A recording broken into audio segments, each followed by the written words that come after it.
जरूरी नहीं कि 24 घंटे हम भगवान की भक्ति करें तब भगवान हमारे ऊपर प्रसन्न है।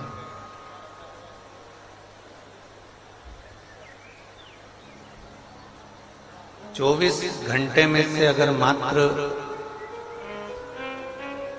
5 मिनट भी और लोग कहते हैं 5 मिनट, हम तो कहते हैं 1 मिनट भी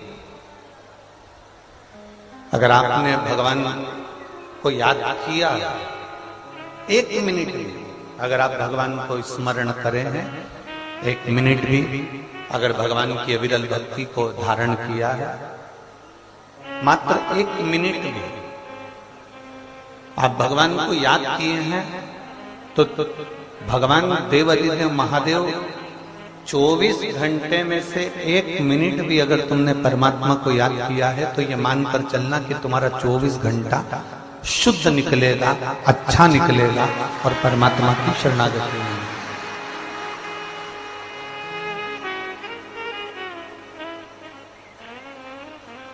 दिक्कत वहां कहां होती है कि हम कहते हैं कि हम 24 घंटे भजन करते हैं, हम कहते हैं 8 घंटे भजन करते हैं, हम कहते हैं 10 घंटे भजन करते हैं, हम कहते हैं कि हमने 5 घंटा भजन करा, हमने 3 घंटा भजन करा, हमने 8 घंटा भजन करा। दिक्कत सबसे बड़ी खड़ी होती है कि आप कह रहे हो कि मैं 8 घंटे भजन करती हूँ, 3 घंटे करती हूँ, 4 घंटे करती हूँ, पर सही मायने में देखा जाए तो वो भजन नहीं है। घंटों तक माला पकड़कर अगर बैठ भी गए और तुम्हारी चित्त वृत्ति में परमात्मा नहीं है तो वो माला पकड़ना किस काम का? हमने पहले एक बात कही थी, आपके स्मरण में होगी, हरियाणा की सभी दीदियों ने और मेरे जीजाओं ने सुना होगा। जितनी मेरी जीजियां बैठी हैं, जितने मेरे जीजा बैठे हैं, जितनी मेरी बेटियां बैठी हैं, बेटे बैठे हैं, मेरी माताएं बैठी हैं, इन्होंने सुना होगा। हमने कहा था कि पहले की शादी में और आज की शादी में बहुत अंतर है, बहुत अंतर। पहले जो शादी होती थी उसमें लड़की चाय की ट्रे लेकर आती थी, नीचे रखती थी, केवल लड़का लड़की को एक झलक देखता था, लड़की लड़के को एक झलक देखती थी और चाय की ट्रे रखी, ना बात करी ना चित्त करी, दोनों की निगाह मिली, उसने उसको देखा, उसने उसको देखा, चाय रखकर लड़की अंदर चली गई। बोलो सही है? अरे बोलो तो जम के, सही है ना? केवल लड़की चाय की ट्रे लेकर निकली और उसने वो चाय की ट्रे वहां पर रख दी। उसको सुनवाओ आप, चाय की ट्रे उसको वहां रख दी। ना लड़की ने लड़के को बात करी, ना लड़के ने लड़की से बात की, केवल चाय की ट्रे रखी, निगाह मिली और चल चल, बस निगाह मिल के और चल चल। अब एक वो जमाना था जहां चाय की ट्रे रखी जाती थी, निगाह मिल जाती थी और निगाह मिलकर लड़की लड़के को देख ली, लड़का लड़की को देख लिया और वहां से वो संबंध पक्का हो गया, संबंध पक्का। एक आज की शादी है, एक आज का विवाह, लड़का लड़की को दिखाया गया, 2 घंटे तक उनको होटल में मिलाया गया, बातचीत कराई गई, संबंध पक्का हो गया। रात को 10 बजे से लेकर रात्रि के 3 बजे तक बात चलती रही। बोलो सही है कि गलत है? फिर शादी की तारीख आ गई, शादी पक्की हो गई। पक्की होने के बाद शादी के केवल 1.5 साल निकले थे और 1.5 साल बाद शादी के मालूम पड़े अदालत में केस पहुंच गया और तलाक की बात चल रही। अदालत में केस गया, तलाक की बात। अब जरा विचार करिए, पहले का संबंध में ना लड़के ने लड़की को देखा है ना लड़की ने लड़के को देखा है, केवल निगाह मिली, एक क्षण में लड़की लड़का पसंद हो गया, बातचीत कुछ हुई नहीं और संबंध पक्का हो गया। जो 7 जन्म तक संबंध निभा, पूरी जिंदगी अच्छे से निकली और एक देखभाल कर करा था, 2 घंटे होटल में मिलवाया था, रोज लड़का लड़की गाड़ी पे घूमने भी गए, साथ में कपड़े खरीदने भी गए, ज्वेलरी खरीदने भी गए, उसके बाद फोन पे लगे रहे, पूरी 6 महीना 4 महीना इतनी बात करी, उसके बाद भी लड़का लड़की का तलाक हो गया। तो इससे तो पहले का जो संबंध था, एक क्षण निगाह मिलती थी और लड़का लड़की का हो जाता था, लड़की लड़के की हो जाती थी, वही की वही। शिव पुराण कहती है तुम 24 घंटे बात कर रहे हो, 24 घंटे बैठे हो, 24 घंटे भजन कर रहे हो, भगवान नहीं सुन रहा। पर पुरानी बात याद रखना कि एक क्षण दिल से बस लोटा लेके शिव के मंदिर में गए, जल चढ़ाया, शंकर तुम्हारा, तुम शंकर के हो गए, अपना काम।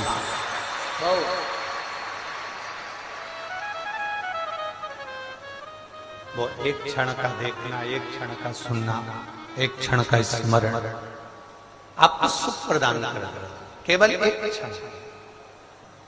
वो एक लाइन आप लोग स्मरण करते हैं, न जी भर के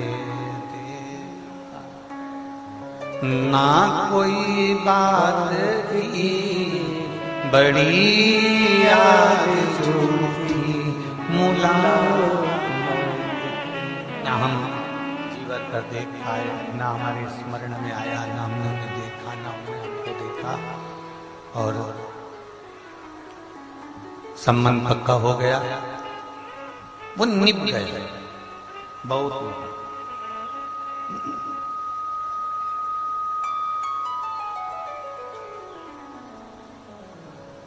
और इतना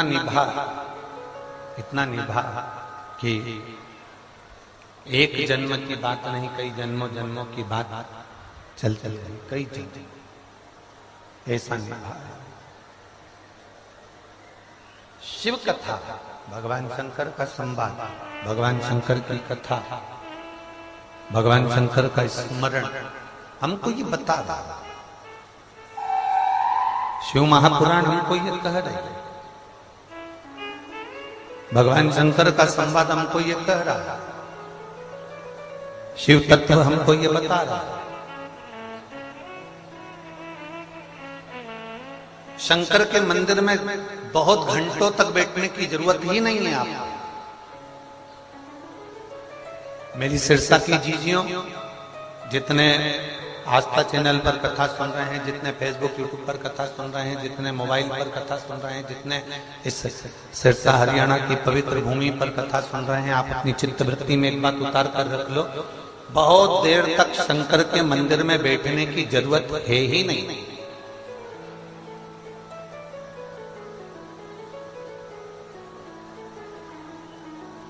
बहुत देर तक माला पकड़कर बैठने की जरूरत शंकर के मंदिर में आपको नहीं है। आप तो केवल भगवान शंकर के मंदिर में जाइए, एक लोटा जल चढ़ाइए, श्री शिवाय नमस्तुभ्यम, जम के बोलो जरा, श्री शिवाय नमस्तुभ्यम। एक लोटा जल चढ़ाया, श्री शिवाय नमस्तुभ्यम, तुमने दिल से बाबा से प्रार्थना कर ली, बाबा से कह दिया, नंदीश्वर के कानों में अपने वचन को कह दिया, और वहां से आप चल दिए, वहां से आप निकल गए, वहां से आप चल दिए।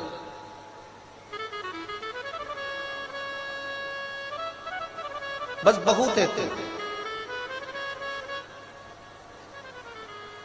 लोग कहते हैं हमारे पास में ज्यादा समय नहीं रहता गुरुजी। हमने एक बार किसी से पूछा कि आज तुम मंदिर नहीं गए लोटा भर के जल चढ़ाने के लिए? किसी ने कहा गुरुजी बहुत ठंड पड़ रही है, अब इतनी तेज ठंड पड़ रही है तो मंदिर कैसे जाए? हमने कहा ठीक है, बहुत तेज ठंड पड़ रही है तो फिर तो रोटी बनाओगे नहीं। बोलो बोलो, जम के बोलो जरा, रोटी बनाओगे ठंड में? अरे जम के तो बोलो, बनाओगे? तो जब इतनी तेज ठंड पड़ रही है तुम मंदिर नहीं जा सकते तो इतनी तेज ठंड में खा कैसे सकते हो? जरा विचार तो करिए। बहुत तेज ठंड पड़ रही है गुरुजी, हम मंदिर नहीं जा सकते। बहुत तेज पानी गिर रहा है गुरुजी, हम मंदिर नहीं जा सकते। पर शंकर की भक्ति किसको कहते हैं गोपाल जी? अभी कथा थी इससे पहले प्रयागराज में, 3 दिन की थी कि 2 दिन की थी, ऐसा कुछ था, है? 2 दिन की थी। 2 दिन की प्रयागराज में कथा थी गोपाल जी। अब प्रयागराज का मेला, पंडाल में इतनी जगह नहीं थी तो कथा हो रही थी गंगा जी के घाट पर, और पानी कहे कि हम गिरे, जलवृष्टि बहुत हो, इतनी जलवृष्टि, बिजली, बादल, पानी, कोहरा, ठंड सब पड़ रहा। अब खुले आसमान में कथा हो रही है, पंडाल कुछ भी नहीं था। नीचे बेचने के लिए, बिठाने के लिए मैटिंग भी पूरी गीली हो चुकी थी, उस पर व्यवस्था नहीं। आप लोगों ने कथा में देखा था, फिर लोगों ने क्या करा?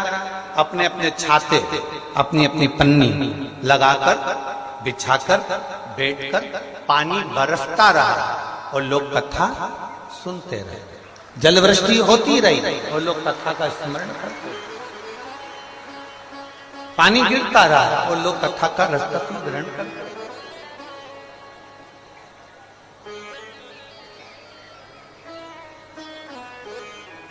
बहुत तेज पानी गिर रहा है गुरुजी, हम मंदिर नहीं जा सकते।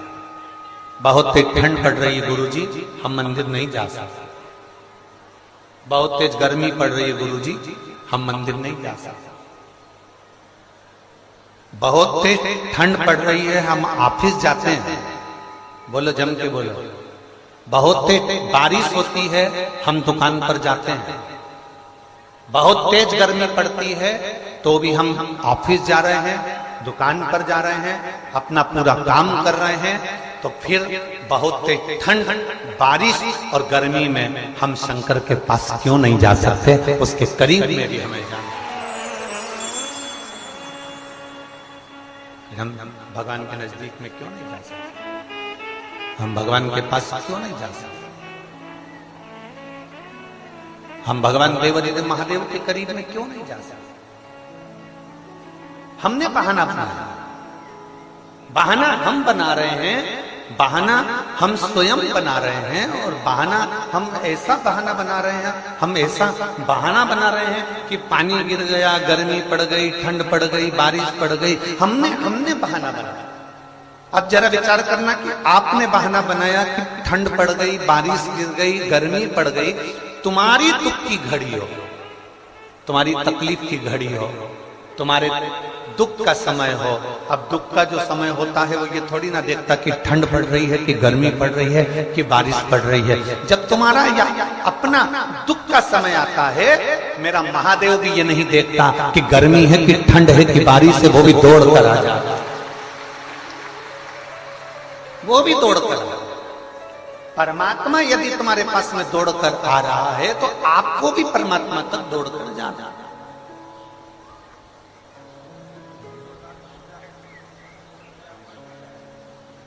तेरे मंदिर में आना मेरा काम है और मेरी बिगड़ी बनाना तेरा काम।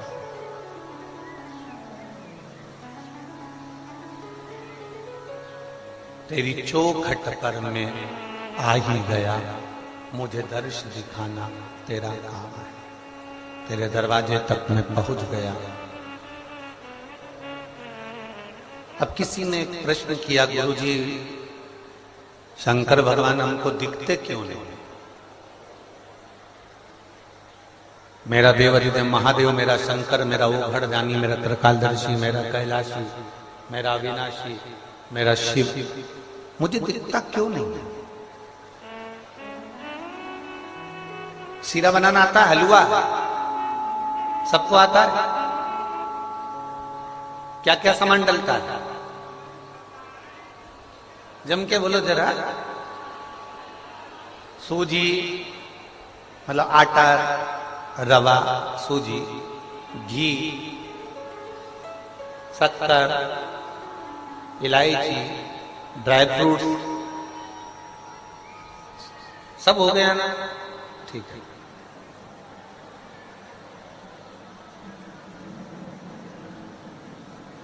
अब हलवा बना, सीरा बना। हलवा बनने पर, सीरा बनने पर उसमें आपको घी नजर आ रहा है। हलवे में घी दिखता है ना, हाथ लगा कर देखना, घी नजर आ रहा है। हलवे में ड्राई फ्रूट्स नजर आते हैं, काजू डाला दिख रहा है, बादाम डाला दिख रहा है, खोपरा डाला दिख रहा है। हलवे में इलायची के दाने भी नजर आते हैं, हलवे में रवा भी नजर आता है, हलवे में आटा भी नजर आता है। केवल हलवे में एक चीज नजर नहीं आती, वो केवल शक्कर है। बोलो दिखती है क्या? हलवे में शक्कर नजर आती है, हलवे में चीनी नजर आती है। हलवे में केवल एक चीज नजर नहीं आती, वो केवल शक्कर है, चीनी है, गुड़ है, जो उस हलवे के अंदर, उस सीरे के अंदर नजर नहीं आता। इलायची दिख रही है, ड्राई फ्रूट्स दिख रहा है, रवा दिख रहा है, आटा दिख रहा है, उसमें आपको घी नजर आ रहा है, सब कुछ दिखेगा, पर उसमें मिठास जो डली है, उसमें जो शक्कर डली है, उसमें जो गुड़ डला है, उसमें जो डाला गया है मिठास, वो उसमें नजर नहीं आता, वो दिखता नहीं है, पर उस हलवे में वो होता है। अगर वो नहीं होगा तो हलवा अच्छा लगेगा क्या?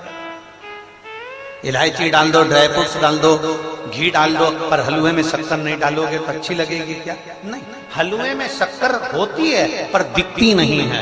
हलवे में अगर शक्कर नहीं होगी तो हलवा अच्छा नहीं लगेगा, सीरा अच्छा नहीं लगेगा। उसी तरह लोग कहते हैं हमें भगवान दिखता नहीं है, हम कहते हैं जैसे हलवे में शक्कर नजर नहीं आती पर शक्कर हलवे में है, उसी तरह भोलेनाथ नजर नहीं आता पर भोलेनाथ है।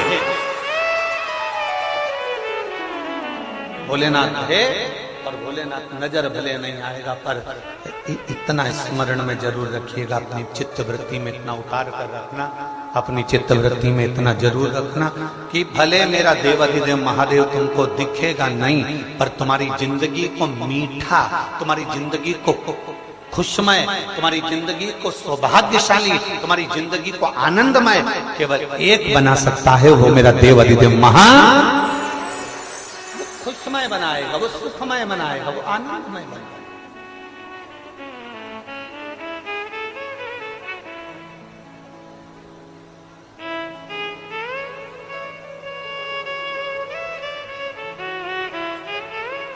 तेरे दरबार की बाबा निराली शान,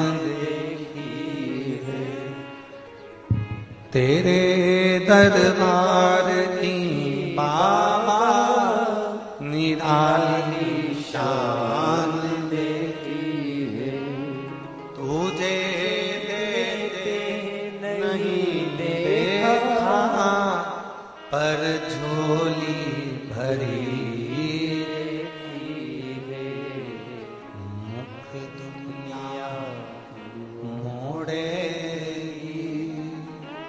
बाबा तू मुखड़ा ना मोड़े, मैंने लगी परी तीनों बाबा तू ना तोड़े, मुख दुनिया मोड़ेगी बाबा तू मुखड़ा। आप उससे प्रार्थना करेंगे, आप उससे विनय करेंगे, आप उससे निवेदन करेंगे, तो वो क्यों नहीं सुनेगा?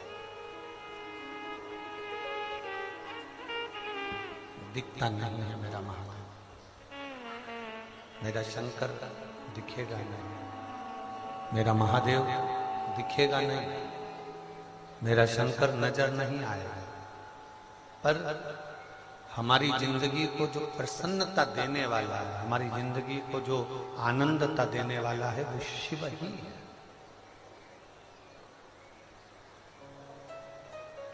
तारकासुर असुर है, तारकासुर राक्षस है, तारकासुर असुर राक्षस है।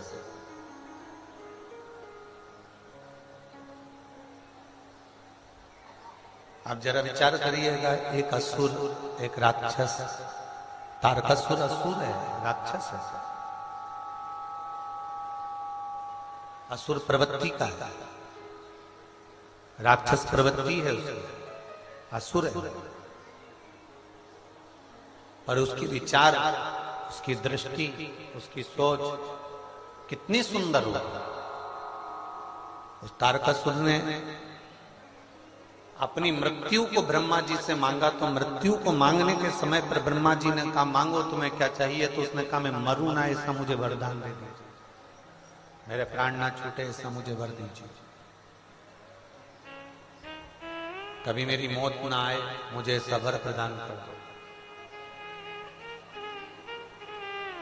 जो विचार कर कर बैठे हैं कि हम कभी मरेंगे नहीं, वो ये विचार छोड़ दो। 1 करोड़ रुपए साल का, महीने का टर्नओवर है तुम्हारा, 1 लाख रुपए है, 2 लाख रुपए है, 10 लाख रुपए है, जितना भी तुम्हारा टर्नओवर है तुम उस टर्नओवर को करते रहो, मना नहीं है।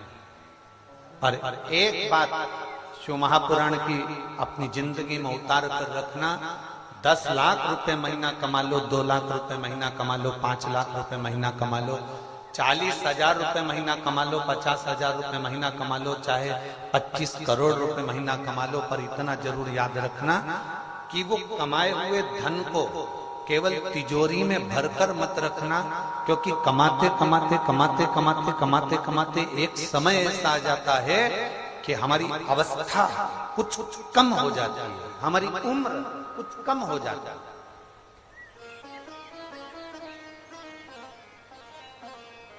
कमाने के साथ में एक बात अपनी चित्तवृत्ति में उतार कर रखो, करोड़ों का धन कमा, और मेरा भोलेनाथ तो तुमको ढेरों में दे संपदा, मना नहीं है, खूब करोड़ों में कमा। कुबेर भंडारी तुम्हारे खूब भंडार भर के रखे, तारा बाबा तुम्हें खूब देता रहे, तारकेश्वर महादेव तुम्हारे भंडार भर कर रखे, खूब कमा। पर इतना नियम अपनी जिंदगी में बना लो, जो कमाया है उस कमाई में हम अपने ऊपर कितना खर्च करें, हम अपनी जिंदगी को कितना खुशनुमा जी रहे हैं। कमाने के बाद भी हम डिप्रेशन में, कमाने के बाद भी हम टेंशन में, कमाने के बाद भी हमें कोई सुख नहीं। हमने पहले भी कथा में कहा था, बेटे चला रहे हैं कटे हुए सेव फल का मोबाइल। कौन सा मोबाइल? एप्पल का मोबाइल। बेटे चला रहे एप्पल का मोबाइल, बेटी चला रही है एप्पल का मोबाइल, नाती पोते पंती सब चला रहे एप्पल का मोबाइल, और पिताजी वही छोटा सा मोबाइल लेकर बैठे हैं जिनको कोई फंक्शन भी नहीं आ रहा।